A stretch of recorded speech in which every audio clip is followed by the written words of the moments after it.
বিসমিল্লাহির রহমানির রহিম। সম্মানিত অধ্যক্ষ মহোদয়, প্রিয় শিক্ষকবৃন্দ এবং আমাদের প্রাণপ্রিয় বড় ভাই ও বোনেরা, আসসালামু আলাইকুম। আজকের দিনটা আনন্দের আবার কষ্টেরও, কারণ আজ আমরা বিদায় দিচ্ছি সেই মানুষগুলোকে যারা আমাদের পথ দেখিয়েছে, সাহস দিয়েছে, ভুল করলে কড়া শাসন করেছে, কিন্তু সেই শাসনের ভেতরেই ছিল মায়া, ভালোবাসা আর সঠিক পথে চলতে শিখিয়েছে। ভাইয়ারা, আপনারা শুধু সিনিয়র না, আপনারা আমাদের জন্য একটি ছায়া, একটি শক্তি, একটি অনুপ্রেরণা। আমরা যখন কলেজে নতুন ছিলাম সব কিছু ছিল অচেনা, কিন্তু আপনাদের হাসি, আপনাদের সহযোগিতা, আপনাদের সাহসী উপস্থিতি আমাদের ভয় দূর করেছে।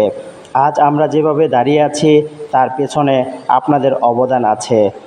আজ আপনারা কলেজ ছাড়ছেন, কিন্তু এই ক্যাম্পাসের প্রতিটা দেয়ালে, প্রতিটা ক্লাসরুমে, প্রতিটা স্মৃতিতে আপনারা থাকবেন, আছেন।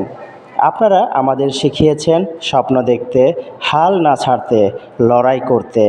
আজকে আমরা শুধু বিদায় বলছি না, আমরা প্রতিজ্ঞা করছি আপনাদের দেখানো পথ ধরে আমরা এগিয়ে যাব। এই কলেজের নাম আরও উঁচুতে তুলে ধরব। মনে রাখবেন, বিদায় মানে শেষ না, বিদায় মানে নতুন শুরু। আপনারা যেখানে যাবেন সাফল্য আপনাদের পেছনে দৌড়াবে, কারণ আপনারা শুধু ডিগ্রি নিয়ে যাচ্ছেন না, নিয়ে যাচ্ছেন চরিত্র, নেতৃত্ব আর আত্মবিশ্বাস। শেষে একটা কথাই বলবো, মানুষ বড় হয় পদবিতে না, মানুষ বড় হয় চরিত্রে।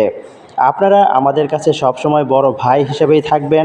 আমাদের দোয়া আর ভালোবাসা সবসময় আপনাদের সাথেই থাকবে। সকলের কাছে দোয়া চেয়ে আমি আমার বক্তব্য এখানেই শেষ করছি। আল্লাহ হাফেজ।